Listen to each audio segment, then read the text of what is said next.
Olá pessoal, tudo bom? Aqui é o professor Jack Brandão, sou aqui professor do Museu de Arte Sacra de São Paulo e é com grande satisfação que eu venho aqui mais uma vez falar sobre um assunto muito importante e muito interessante para todos aqueles que não só gostam de arte, como também têm apreço por uma cultura religiosa, por uma cultura cristã. Vou falar aqui com vocês nesse bate-papo sobre o Santo Sudário de Turim.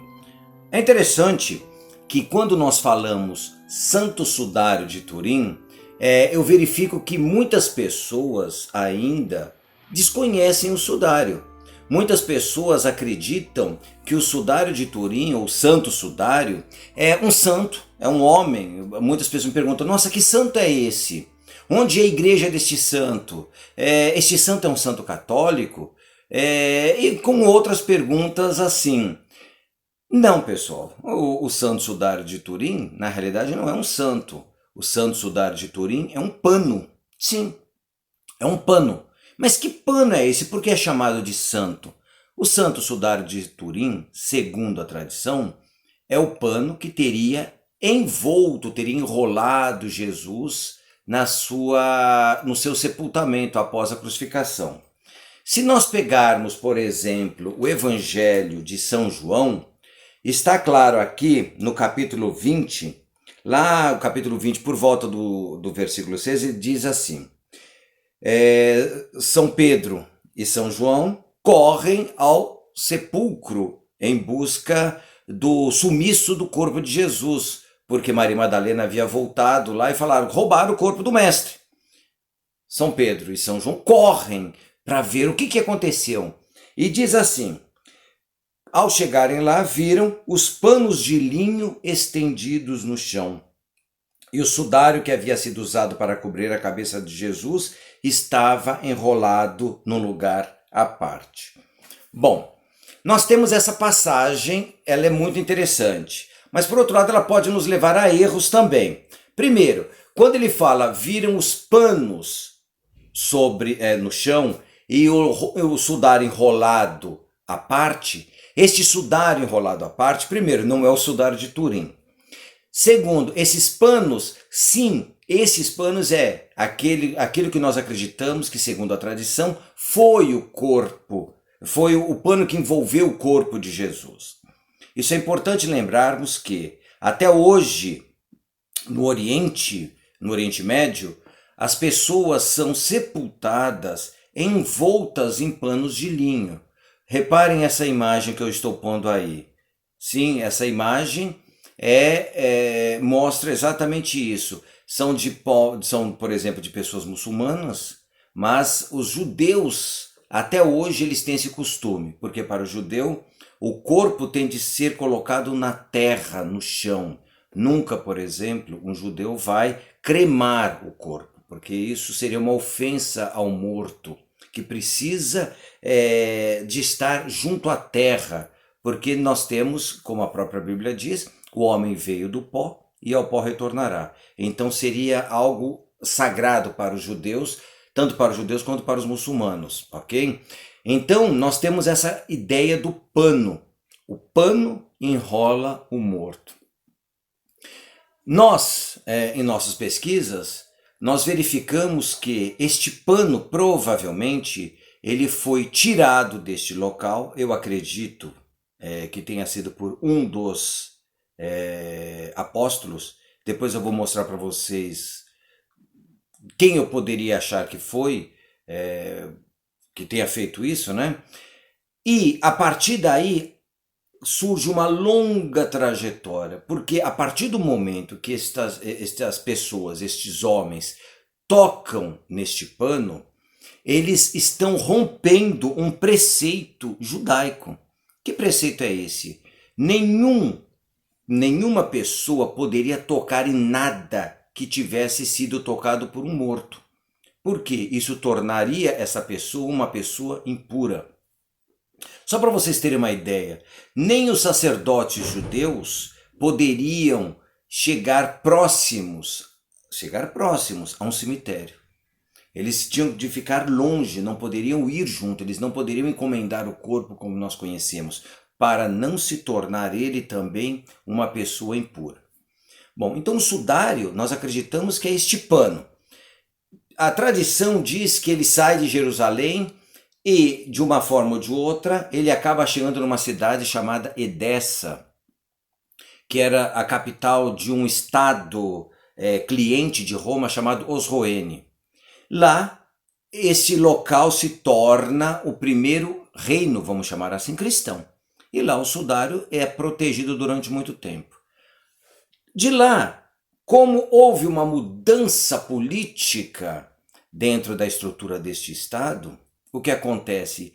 As pessoas de fé, as pessoas crentes, acharam melhor escondê-lo para que as pessoas que não acreditassem não pudessem destruí-lo.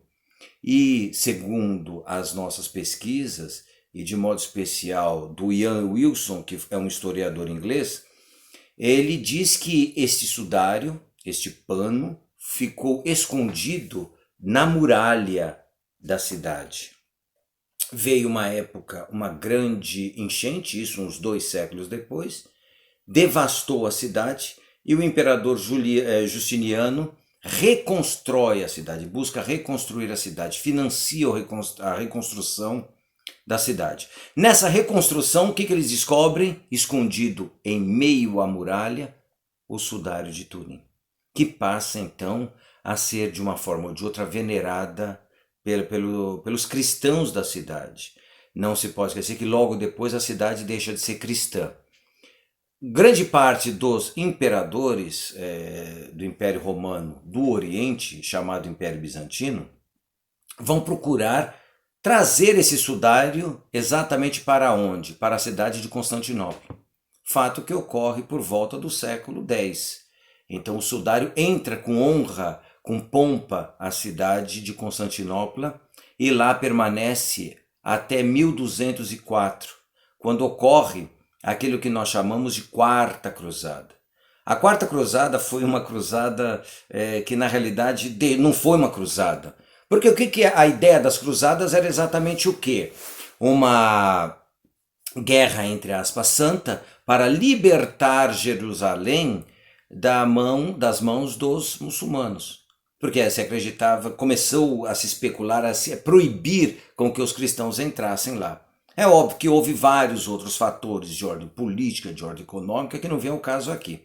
Agora a questão é, esses cruzados passaram em Constantinopla, não receberam parte daquilo que eles acreditavam ou que eles tinham direito no pagamento. E o que os cruzados fizeram? Os europeus ocidentais simplesmente, pessoal, destruíram Constantinopla. Não se esqueçam, Constantinopla era uma cidade cristã. Foi completamente destruída. E roubaram várias relíquias que tinham muita importância no mundo cristão, não só no mundo oriental bizantino, quanto no mundo ocidental latino, católico romano, como nós chamamos hoje. Então houve um grande saque, destruíram a cidade, foi um caos, um caos. Dentre essas relíquias que desapareceram, o sudário de Turim, que era chamado de Mandilion, também foi roubado. Então ele só vai aparecer um século depois numa cidade chamada Lirey, na França. E aos poucos, essa pessoa que estava tomando conta cria uma capela e começa a fazer algumas exposições do sudário. E isso chocou algumas pessoas, principalmente da igreja, que acharam que, a partir do momento que ele estava falando que o sudário era verdadeiro, estava fazendo essas apresentações, essas exposições, ele estava mentindo para as pessoas. E foi proibido, e depois viram que o sudário era verdadeiro. Aí, conclusão, essa pessoa, esse antigo dono, que era um demolê, acaba morrendo, a mulher dele acaba vendendo o sudário para uma grande família, uma família poderosa, que era a família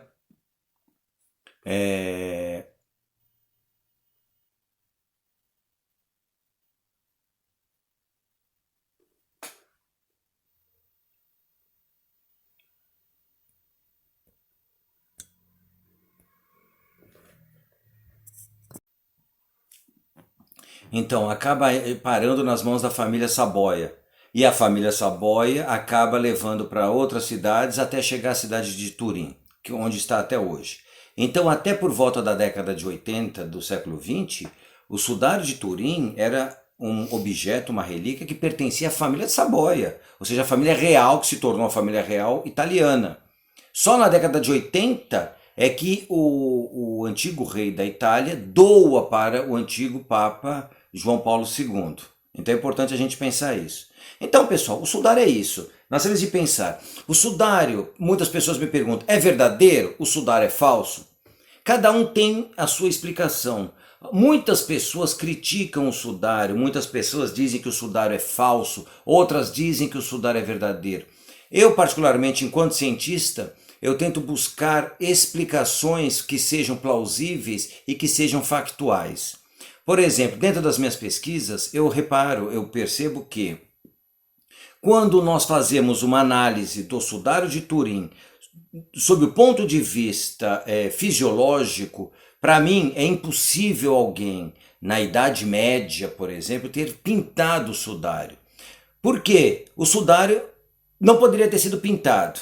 Por que ele não poderia ter sido pintado? Prestem atenção. Quando eu pego um tecido qualquer, um papel, e passo tinta, de modo especial um tecido, se eu passo tinta nesse tecido, o que vai acontecer?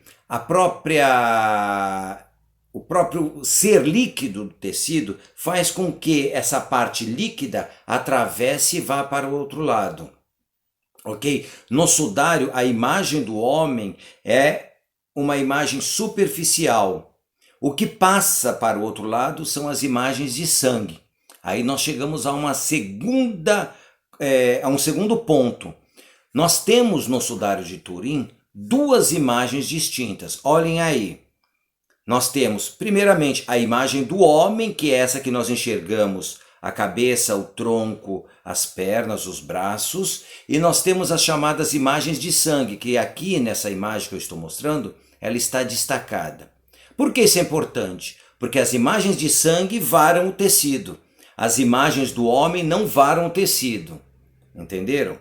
Então nós temos esses dois pontos. Nós temos um outro ponto que eu acho muito importante, que é a própria questão que nós podemos chamar artística. Se nós pararmos para pensar e analisar a história da arte, nós vamos reparar que durante a construção da imagem de Jesus crucificado, muitos aspectos que nós temos presentes no sudário de Turim eram ignorados pelos artistas. Mas por que, Jack, isso acontecia? Vamos lembrar, Imperador Constantino, no século IV, ele proíbe a crucificação. Não se pode esquecer que Constantino acaba se tornando, de uma forma ou de outra, um amigo dos cristãos. Como ele se torna um amigo dos cristãos, ele proíbe a crucificação, que havia sido a pena imputada a Jesus. Então ele proíbe. Os cristãos, neste momento, eles não pintam imagens de Jesus ainda, de uma forma como nós conhecemos hoje. Os artistas, eles buscavam construir uma imagem de Jesus.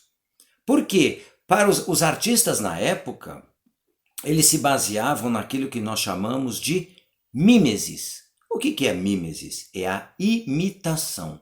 Um artista, para pintar, ele imitava um outro artista, que imitava um outro artista, que imitava outro artista, a ponto de se criar um padrão, ok? Que é o que nós chamamos de paradigma. Criava-se um paradigma, e esse paradigma, esse padrão, servia de modelos para os outros artistas. Ele poderia mudar uma coisinha muito pequena ou outra, mas sempre seguia esse padrão. As imagens de Jesus no começo do cristianismo, lá por volta do século II ou do século III, que já havia uma cristianização, uma romanização maior, vamos chamar assim, do cristianismo, uma paganização maior do cristianismo, isso em relação ao judaísmo, porque o judaísmo proibia as imagens, que é um preceito do Êxodo, não façais imagens, ok? Então, a partir do século III, do século IV, quando o cristianismo já está se enraizando dentro da cultura romana e da cultura helênica, o que acontece? Os cristãos passam a pintar Jesus, passam a buscar uma imagem de Jesus. Isso é muito claro quando nós olhamos, por exemplo, as catacumbas. Nas catacumbas nós temos imagens de Jesus sem barba, nós temos imagens de Jesus como filósofo, nós temos imagens de Jesus como bom pastor, que eram imagens recorrentes do império, que eram imagens recorrentes até dos gregos. Então os artistas eles vão usar esses modelos para pintar a imagem de Jesus. Só que grande parte dessa imagem de Jesus era sem barba. Ok? Então, já para o século V, mais ou menos, que começam as primeiras imagens da crucificação. E como elas eram? Jesus vestido, com roupas sacerdotais. Além disso, não havia coroa de espinho, não havia imagens de sangue. Jesus era pregado na palma da mão, porque os artistas não sabiam que a palma rompia. Então, o sudário, quando ele é descoberto pelos artistas, já no século XII, XIII, século XIII, o que acontece? Eles começam a mudar lentamente alguns aspectos, ok? E é um trabalho que vai levar muitos séculos. Então a história da arte mostra isso, tá legal? É pena que o nosso tempo não é muito grande, eu só queria mostrar aqui para vocês, quem tem interesse em conhecer um pouco mais, este livro, quem quiser conhecer mais, A Saga Desconhecida do Santo Sudário de Cristo e de Sua Igreja, de Jack Brandão, pela editora Lumen et Virtus. Eu vou deixar aqui para vocês darem uma olhadinha. E eu espero que vocês tenham conhecido um pouco melhor, eu espero também que em breve nós possamos retomar os nossos cursos no museu e que todos fiquem bem. Tá legal? Tchau, tchau para vocês. Muito obrigado pela atenção. Tchau, tchau.